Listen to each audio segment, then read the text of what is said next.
Buah duku di dalam talam. Makan sebiji manis sekali. Ibu-ibu yang jawab salam,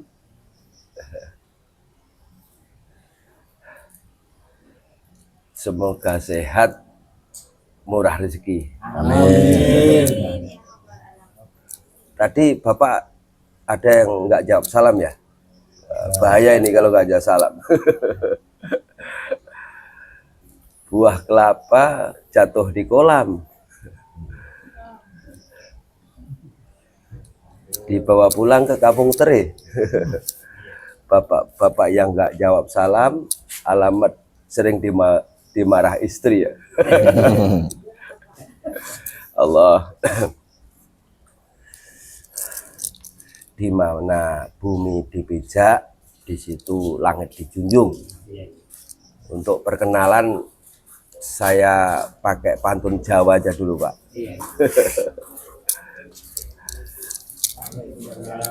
Moga-moga paham pakai pantun Jawa. Iya. Tahu ya.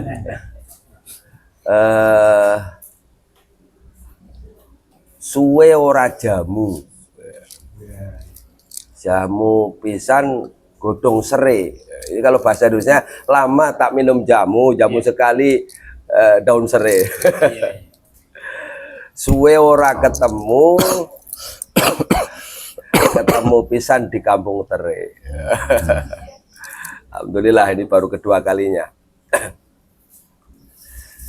A'udzubillah, bismillah, alhamdulillah, wa syukrulillah. Wassalatu wassalamu ala rasulillah Sayyidina Muhammadin ibni Abdillah wa ala alihi wa sahbihi wa mawalah. La hawla wa la quwwata illa billah. Hadratal muhtaramin, para alim ulama yang senantiasa kita muliakan, Pak Ustadz yang ngajar ngaji anak-anak, bapak-bapak orang tua kami di kampung Tere, bil khusus Pak Seno yang kami muliakan, hadirin jamaah pada suka yang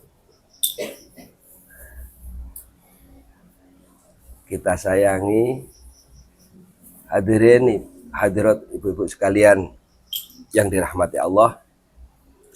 Sebelum kita mengamalkan wirid pada malam hari ini, marilah kita senantiasa bersyukur kehadirat Gusti Allah. Malam yang suasananya agak dingin-dingin, kita masih ditakdirkan sama Gusti Allah bisa berkumpul di tempat yang insya Allah penuh barokah ini dalam keadaan sehat walafiat, sehat jiwa dan raganya. Ini semua tidak lain kita mendapat pertolongan dari Gusti Allah. Setidaknya di lisan kita, marilah kita sama-sama mengucapkan hamdalah bersama. Alhamdulillahirabbil alamin.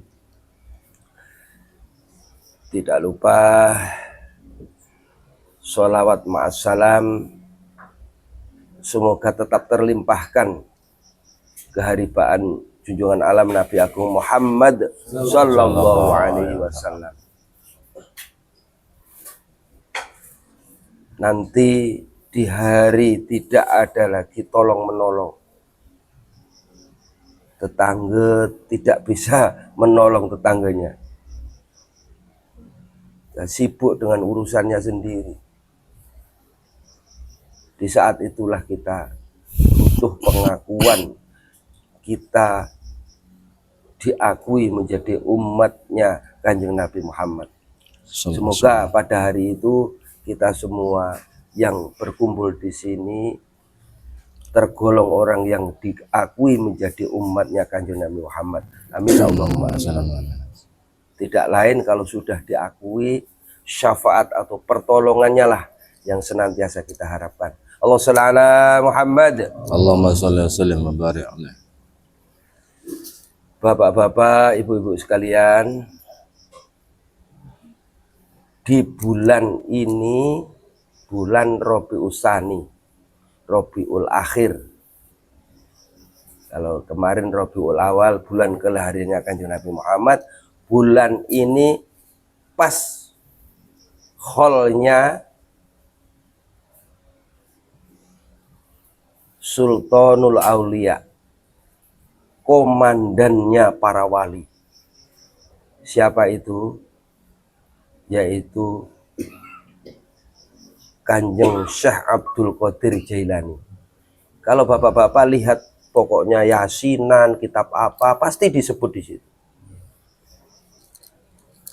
Kalau yang ngarang yang ngerti, tapi kebanyakan ada. Kalau kadang-kadang juga nggak ada, berarti yang ngarang kurang paham. Tanggal 10 malam 11 Rabiul Tsani atau Rabiul Akhir itu kholnya, wafatnya Kanjeng Syekh Abdul Qadir Jailani.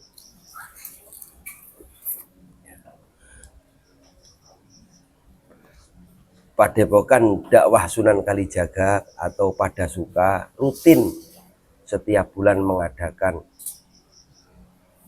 pembacaan manaqibnya Kanjeng Syekh Abdul Qadir Jailani.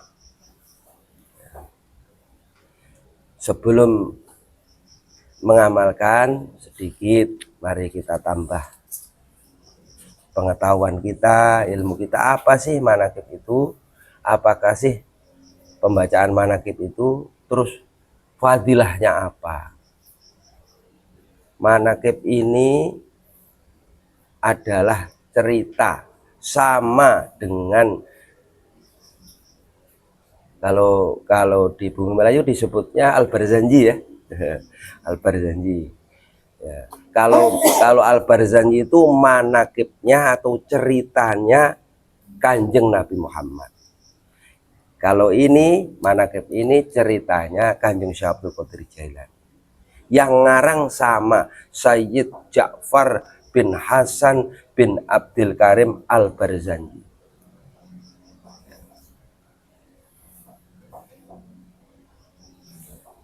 Kalau pertemuan yang lalu saya menerangkan cerita, sudah saya cuplik sedikit.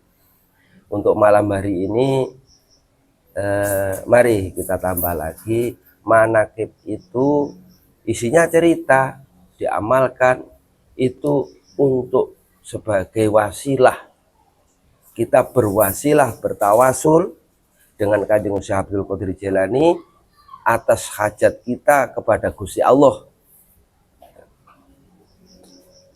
Itu diperintahkan dalam Al-Quran. Ya ayyuhalladzina amanu wabtahu ilaihil wasilata. Wahai orang-orang beriman, bertakwalah kepada kamu kepada Allah. Ya alladzina ittaqullah wabtahu ilaihil wasilah, dan carilah wasilah untuk sampai kepada Allah.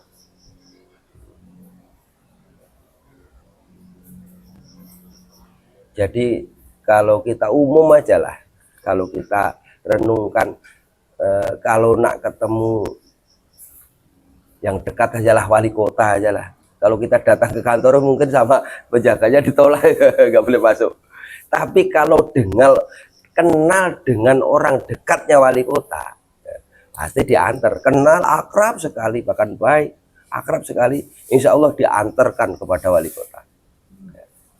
Kalau tak kenal, ya mau masuk kantor mungkin serapi apapun ya masih mengikuti apa itu namanya protokoler, ditolak. Tapi kalau sudah kenal dekat, orang dekatnya wali kota, pasti diantar. Nah, kepada Gusti Allah itu Kanjeng Syekh Abdul Qadir Jailani itu komandannya para wali, orang yang dekat dengan Allah, termasuk guru tarekat, tuan guru kalau disebutnya di Melayu, toreknya Qadiriyah Naksabandiyah. Tadi saya dengar perbincangan ada kita hidup ini tersusun dengan latifah yang 7 ya. Kalau sudah sampai satu naik, hati-hati. Itulah guru torekoh itu kalau sudah wirid, ini saya tiba-tiba harus menerangkan ini. Di sini nggak saya rancang ini, nggak saya pikirkan berangkat tadi, tidak harus menerangkan ini. Kalau orang bertorekoh itu kalau sudah berjalan zikirnya di Latifatul Qalbi yang pertama naik Latifatul Ruhi itu memang apa kata orang tua kita Pak Seno, hati-hati karena di situ pasti banyak hiburannya, banyak godaannya. Nah, termasuk Kanjeng Rasul terjadi itu diceritakan di sini, begitu juga didatangi. Assalamualaikum warahmatullahi wabarakatuh. Sehingga dibentak, akhirnya dibentak sama Syabdul Ikhsa ya lain. Pergilah kamu. Karena godaannya Kanjeng Rasul itu sudah dihalalkan apa yang diharamkan oleh Allah. Iblis menggodanya begitu. Nah, itu tingkatannya Kanjeng Rasul itu menggodanya lebih berat. Kalau kita mungkin ya dalam zikir ditunjukkan hal-hal yang aneh, terbuka. Tapi masih hati-hati. Apa kata orang tua kita Pak Seno? Hati-hati. Kalau kita salah memahaminya sehingga asik di situ ditunjukkan sama Allah hal-hal yang aneh yang tidak ditunjukkan kepada orang lain, itu sebenarnya adalah rahasianya Gusti Allah dikasihkan kepada orang, ditunjukkan kepada orang itu. Kalau asik di situ saja, akhirnya nggak sampai tujuannya kepada Gusti Allah. Ibaratnya kita mau ke Nagoya, di Botania ada pasar malam, berhentilah nengok pasar malam, padahal tujuannya ke Nagoya. Wah, nengok pasar malam, wah di situ ada hiburan yang cantik-cantik, nggak jadi ke Nagoya, akhirnya putus di situ. Itulah orang toreko. Bapak Ibu sekalian, termasuk manakib ini sebagai wasilah itu diajarkan Kanjeng Nabi. Suatu ketika Kanjeng Nabi itu didatangi orang buta. Orang buta ini minta didoakan oleh Kanjeng Nabi supaya sembuh butanya. Apa jawabnya Kanjeng Nabi? Wahai sahabatku, kalau kamu sabar itu lebih bagus. Suruh sabar. Dikasih ujian buta, suruh sabar. Tapi orang ini tetap minta didoakan. Aku mohon Kanjeng Nabi, doakanlah aku. Oke, kalau kayak gitu, aku ajari kamu berdoa. Orang buta tadi diajari berdoa. Doanya di dalam manakib ini juga. Allahumma inna nas'aluka wa natawassalu ilaika biwa, kalau ke Kanjeng Nabi, binabiyikal karim. Yang bahasa kita, ya Allah, aku mohon pertolonganmu. Wa natawassalu ilaika binabiyal karim, dan aku berwasilah atas hajatku dengan nabimu yang mulia. Itu doa wasilah, doa perantara itu gitu. Lalu sebutkan hajatnya, minta ini, minta ini. Nanti Kanjeng Nabi yang menyampaikan kepada Gusti Allah. Kalau kita berwasilah kepada Kanjeng Syekh Abdul Qadir Jailani, Kanjeng Syekh Abdul Qadir Jailani yang menyampaikan kepada Gusti Allah. Ada cerita yang lain, gurunya Kanjeng Syekh Abdul Qadir Jailani namanya Syekh Junaidi Abil Qasim Junaid Al-Baghdadi. Syekh Abil Qasim Junaid Al-Baghdadi itu guru torekoh. Suatu ketika muridnya itu pamit mau balik kampung. Cuman bukan balik kampung nak jumpa mat ai ya. Saya ngerti, kawan saya sekolah itu kawin dapat anak Tanjung Batu, menyanyi di depan istrinya, balik kampung nak jumpa mat ai. Rupanya istrinya marah-marah. Apa mat ai? Rupanya mat ai itu artinya ya mungkin Bapak ya, kalau saya baru paham. Kawan saya sekolah, cucunya Mbah Yai Jawahiri, cucunya seorang kiai, kawin dapat Tanjung Batu, nyanyi di depan istri, dimarah-marah. Ya, lanjut ke cerita tadi. Syekh Junaid punya murid mau balik kampung, ditanya sama Syekh Junaid, santri, muridku, kamu balik kampung, kamu perjalananmu lewat mana? Menyeberangi laut, Yai. Menyeberangi laut, Syekh. Oke, saya bekali doa kamu ya. Sebut namaku. Syekh Junaid, Syekh Junaid, Syekh Junaid. Sebut aja namaku. Nah, si murid tadi, santri tadi berangkat. Apa yang dikata gurunya dia ikuti. Begitu sampai di tepi laut, dia masih sebut terus. Syekh Junaid, Syekh Junaid, Syekh Junaid. Tak terasa berjalan di atas air. Berjalan di atas, begitu di tengah, agak di tengah-tengah, dia mikir. Oh, ini murid cerdas mikir kan. Tapi ya cerdas itu, pinter itu kadang-kadang ilmunya itu malah buleti kalau bahasa Jawa itu. Buleti itu apa? Bikin simpul yang ruwet itu loh, nggak bisa. Ilmunya malah buleti. Dia mikir, tuh saya ini kan punya Gusti Allah. Saya punya Allah. Kenapa saya sebut manusia? Berpikir di tengah laut sambil masih mengucapkan saya Junaid, tapi pikirannya sudah berubah. Dirubahnya Allah, Allah, Allah. Tak terasa kakinya yang napak di atas itu tiba-tiba turun, sampailah ke lehernya. Sampai di lehernya, akhirnya ditarik sama Syekh Junaid dari kejauhan, ditarik balik di hadapannya dengan bahasa kuyuk di hadapan Syekh Junaid. Santri, kenapa? Kenapa kamu? Ya, ceritalah santri tadi, awalnya begitu. Ceritanya diceritakan awalnya begitu, akhirnya dinasihati sama Syekh Junaid. Kamu salah, Le. Kamu salah, nak. Kamu menyebut namaku Syekh Junaid begitu. Aku itu berdoa. Kamu nyebut sekali, aku berdoa 7 kali. Kudoakan kamu di hadapan Gusti Allah supaya selamat perjalanan. Itulah gambaran kita mengamalkan wasilah itu seperti itu. Kadang-kadang kalau ini kan banyak pemahaman-pemahaman yang kurang gagal paham bahasanya. Aliran-aliran gagal paham, tidak mau berwasilah. Saya Allah itu kan maha mendengar, bener. Allah maha mendengar. Nanti kalau di tengah laut mau tenggelam, saya maunya Allah yang nolong. Udah ada datang Pak nelayan mau nolong, tidak mau dia. Aku maunya Allah yang nolong langsung.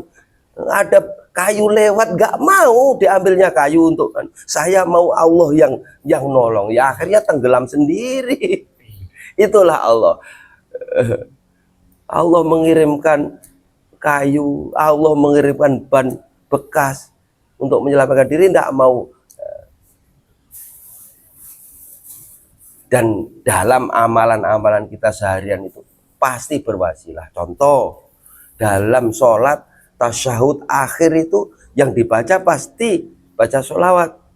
Sholawat Ibrahimiyah seluruh dunia itu. Allahumma sholli ala sayyidina Muhammad wa ala sayyidina Muhammad kama sholli ta'ala sayyidina Ibrahim wa ala sayyidina Ibrahim. Bahkan di dalam doa habis azan itu kan Allahumma rabba hadhihi da'watit tamah wassolatil qaimah ati sayyidina Muhammadinil wasilah, ati ya. Jadikanlah kanjeng Nabi itu sebagai wasilah ya Allah. Jadi kita diajari berwasilah. Ya, nanti pada saat amalan, ya, pada saat amalan nanti kita berhenti sejenak. Kita berdoa sama kepada Gusti Allah dengan perantara Kanjeng Syekh Abdul Qadir Jailani, kita sampaikan hajat kita. Kita yang berkumpul sini kan hajatnya beda-beda. Ya setidak-tidaknya kita mohon di akhir hayat kita husnul khotimah, membawa iman. Amin. Allahumma amin. Kalau kampung ini dipakai wirid, dipakai memuji Gusti Allah, insya Allah kampung ini kampung yang berkah. Amin Allahumma amin. Ini saya nak kasih pantun sama orang kampung Tere nih ya. Saya belajar pantun, orang Jawa belajar pantun terus pokoknya. Entah pantun Jawa, entah pantun tapi kayaknya cocok gitu. Ikan teri, ikan sebelah. Ada ikan sebelah Pak Haji ya? Ada ya? Nama ikan sebelah ada ya?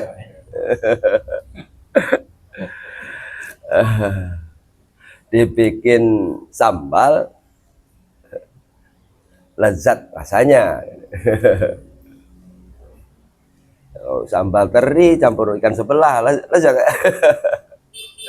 Kalau ingin kampung teri berkah, mari bergabung dengan pada suka.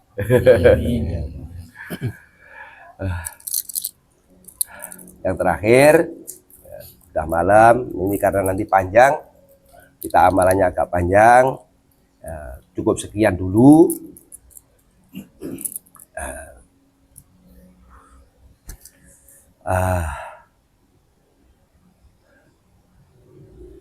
Berkebun nanam selasi. Atas perhatiannya matur suwun, terima kasih. Mari kita sama-sama tata hati kita, meskipun kita belum kenal dengan Kanjeng Syekh Abdul Qadir Jailani. Siapa itu? Itu guru torekoh, cucunya Kanjeng Nabi, yang akhlaknya bisa meniru Kanjeng Nabi. Kanjeng Syekh Abdul Qadir Jailani itu sama dengan Kanjeng Nabi, lalat pun tak boleh nempel di kulitnya. Ya, rahasianya apa nanti diceritakan di sini. Beliau adalah, meskipun kita tak kenal, ya yang tarekat Qadiriyah Naqsyabandiyah itu tergolong murid-muridnya. Nah, kalau yang nggak ikut tarekat Qadiriyah Naqsyabandiyah gimana? Nggak apa-apa, nggak apa-apa.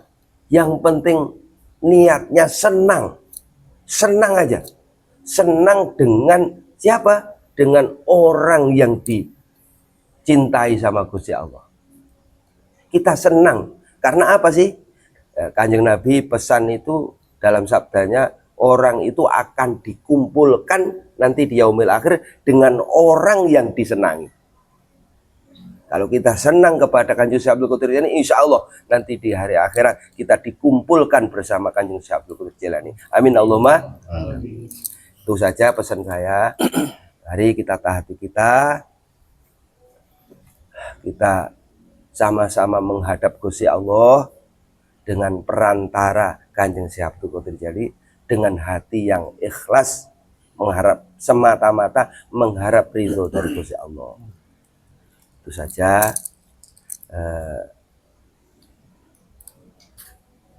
Kita awali dengan membaca istighfar. Astaghfirullahaladzim, alladzi la ilaha illa huwal hayyul qayyum wa atubu ilaih. Astaghfirullahaladzim, alladzi la ilaha illa huwal hayyul qayyum wa atubu ilaih. Astaghfirullahaladzim, alladzi la ilaha illa huwal hayyul qayyum wa atubu ilaih. Izinkan saya kirim Fatihah kepada guru-guru saya. Al-Fatihah ila hadrati Kiai Dzikrun Abdullah Samaroni, Kiai Ja'far Samaroni, semua Kiai Abdullah Tenuri Samaroni, semua Syekh Muslih Abdurrahman Al-Marawi, Syekh Ahmad Khatib Sambas, Syekh Samsidin, Syekh Muhammad Murtala, Syekh Abdul Aziz bin Hamid, wa usulihi maghfurun wa ahli sisa. Syai'u lillahi lahumul Fatihah. A'udzu billahi minasyaitonir rajim. Bismillahirrahmanirrahim. Alhamdulillahi rabbil alamin, arrahmanir rahim, maliki yaumiddin. Iyyaka na'budu wa iyyaka nasta'in. Ihdinas siratal mustaqim. Shiratal ladzina an'amta 'alaihim ghairil maghdubi 'alaihim waladdallin. Amin. Sumaina khadir.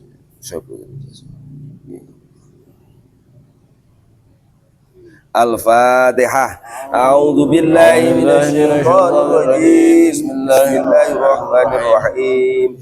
الحمد لله رب العالمين الرحمن الرحيم مالك يوم الدين إياك نعبد وإياك نستعين اهدنا الصراط المستقيم صراط الذين أنعمت عليهم غير المغضوب عليهم ولا الضالين آمين. بسم الله الرحمن الرحيم. اللهم أوصلنا وما قرنه من القرآن العظيم وما هللنا وما سبحنا وما حملنا وما صلينا على سيدنا محمد صلى الله عليه وسلم وما قرن من أكبر سلطان وأولياء سيدنا الشيخ عبد القادر الجيلاني رضي الله عنه ونفعنا به وبهم في الدارين آمين. مبتغين لمرضاتك متقين مساواتك مؤمنين بك مستسلمين لتوفيق الخالص المسلمين وجه الكريم بعد القبول عندك هدية واصلة ورحمة نازلة وبركة شاملة إلى حضرة روح سيدنا وحبيبنا وشفينا محمد صلى الله عليه وسلم إلى روح آله وصحبه وأزواجه وذريته وآل بيته وأسره وأنصاره وشيخه ومحبه ومحبته وأمته وإلينا ما هو أجمعين شيء لله لهم الفاتحة. أعوذ بالله من الشيطان الرجيم بسم الله الرحمن الرحيم. الحمد لله رب العالمين الرحمن الرحيم مالك يوم الدين إياك نعبد وإياك نستعين اهدنا الصراط المستقيم صراط الذين أنعمت عليهم غير المغضوب عليهم ولا الضالين. Sumlar wa jamil anbiya'i wal mursalin wa ali kullin wa ashabi kullin wa ila jamil ruqaba wa nuqaba wa nuja wal abdal wa autad wal aqtab wal ghusuma ila ruhil awliya'i mutasarrifin khususan lil hadr sultanul awliya ya syekh Abdul Qadir al-Jilani radhiyallahu anhu wa ali baitihi wa azwajihi wa zari wa zawi wa muritihi wa muritatihi wa muhibbihi wa muhibbatihi wa ilaina ma ajma'in syai'u lillahi lahumul fatihah. أعوذ بالله من الشيطان الرجيم بسم الله الرحمن الرحيم.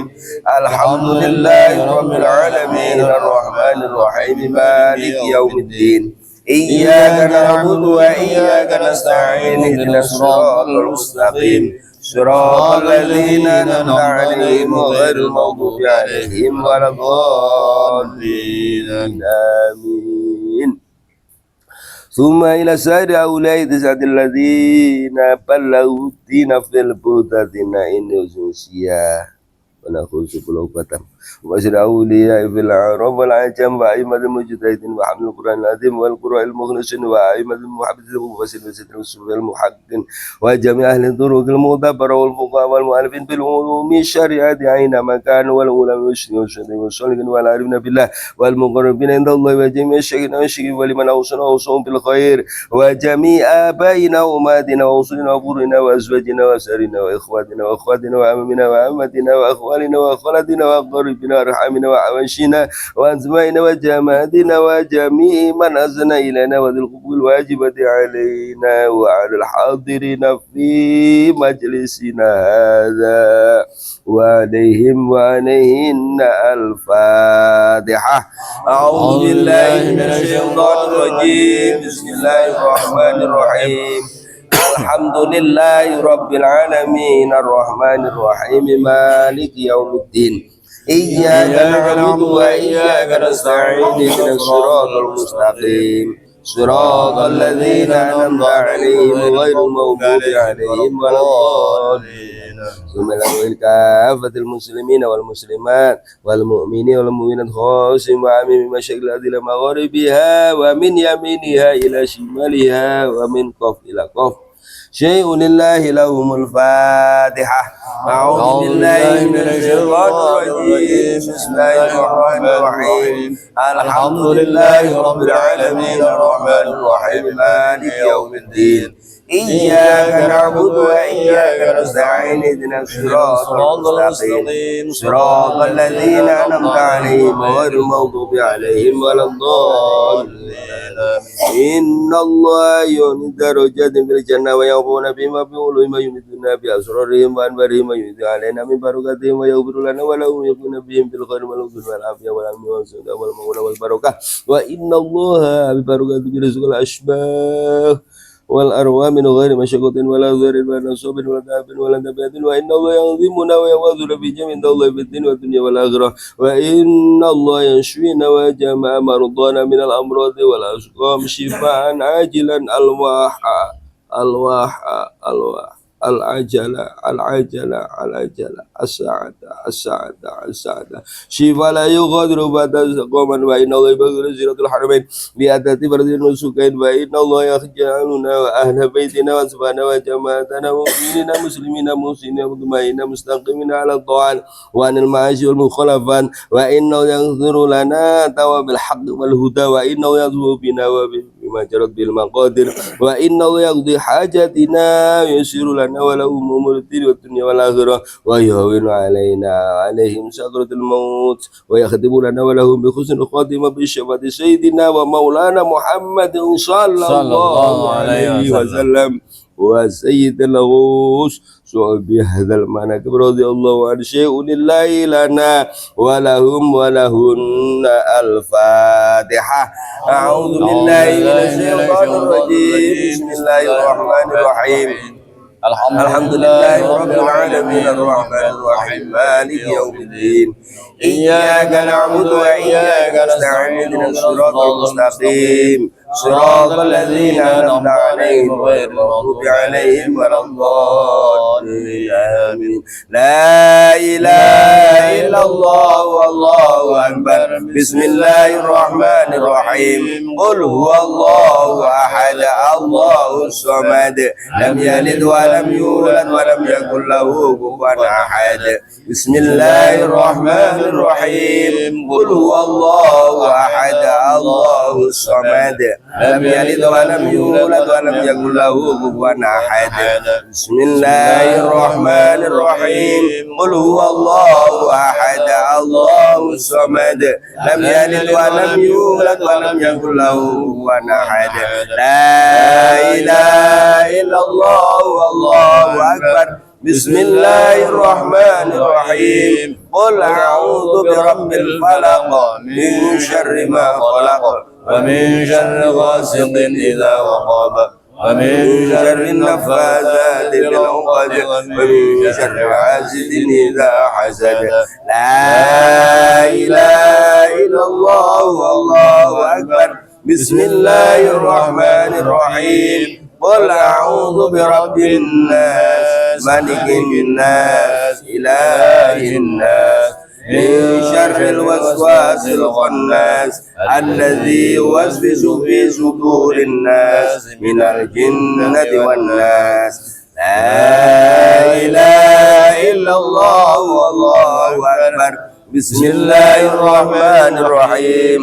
الحمد لله رب العالمين الرحمن الرحيم مالك يوم الدين إياك نعبد وإياك نستعين اهدنا الصراط المستقيم صراط الذين أنعمت عليهم غير المغضوب عليهم ولا الضالين آمين.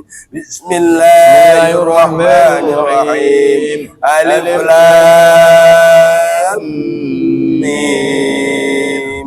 ذلك الكتاب لا ريب فيه هدى للمتقين الذين يؤمنون بالغيب ويقيمون الصلاة ومما رزقناهم ينفقون والذين يؤمنون بما أنزل إليك وما أنزل من قبلك وبالآخرة هم يوقنون أولئك على هدى من ربهم وأولئك هم المفلحون. وإلهكم إله واحد لا إله إلا هو الرحمن الرحيم. الله لا إله إلا هو الحي القيوم لا تأخذه سنة ولا نوم له ما في السماوات وما في الأرض من ذا الذي يشفع عنده إلا بإذنه يعلم ما بين أيديهم وما خلفهم ولا يحيطون بشيء من علمه إلا بما شاء وسع كرسيه السماوات والأرض ولا يؤوده حفظهما وهو العلي العظيم لله ما في السماوات وما في الأرض وإن تبدوا ما في أنفسكم أو تخفوه يحاسبكم به الله ويغفر لمن يشاء ويعذب من يشاء والله على كل شيء قدير آمن الرسول بما أوحي إليه من ربه والمؤمنون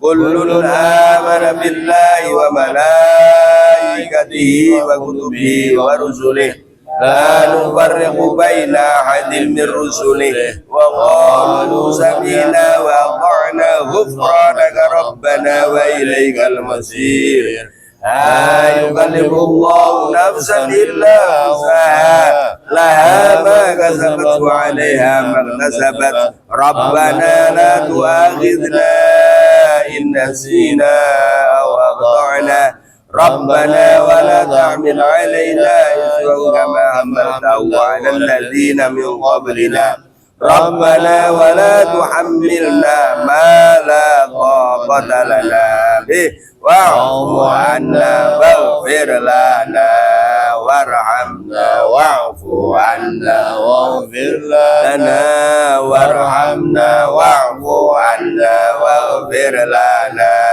وارحمنا واعف عنا واغفر لنا وارحمنا واعف عنا واغفر لنا وارحمنا أنت مولانا فانصرنا على القوم الكافرين برحمتك يا أرحم الراحمين ارحمنا يا أرحم الراحمين ارحمنا يا أرحم الراحمين ارحمنا يا أرحم الراحمين ارحمنا يا أرحم الراحمين ارحمنا يا أرحم الراحمين عبد المجيد إنما يريد الله ذنوبكم رسالة البيت ويطهركم تطهيرا إن الله وملائكته يصلون على النبي يا أيها الذين آمنوا صلوا عليه وسلموا تسليما اللهم صل وسلم على سيدنا محمد اللهم صل وسلم على سيدنا محمد اللهم صل وسلم على سيدنا محمد اللهم صل وسلم على سيدنا محمد اللهم صل وسلم على سيدنا محمد وسلم ورضي الله تعالى عن كل صحابة رسول الله أجمعين وأنت حسبنا الله ونعم الوكيل حسبنا الله ونعم الوكيل حسبنا الله ونعم الوكيل حسبنا الله ونعم الوكيل حسبنا الله ونعم الوكيل حسبنا الله ونعم الوكيل حسبنا الله ونعم الوكيل حسبنا الله ونعم الوكيل حسبنا الله ونعم الوكيل حسبنا الله ونعم الوكيل حسبنا الله ونعم الوكيل حسبنا الله ونعم الوكيل حسبنا الله ونعم الوكيل نعم المولى ونعم النصير لا حول ولا قوة إلا بالله العلي العظيم استغفروا ربكم إنه كان غفارا أستغفر الله العظيم أستغفر الله العظيم أستغفر الله العظيم أستغفر الله العظيم أستغفر الله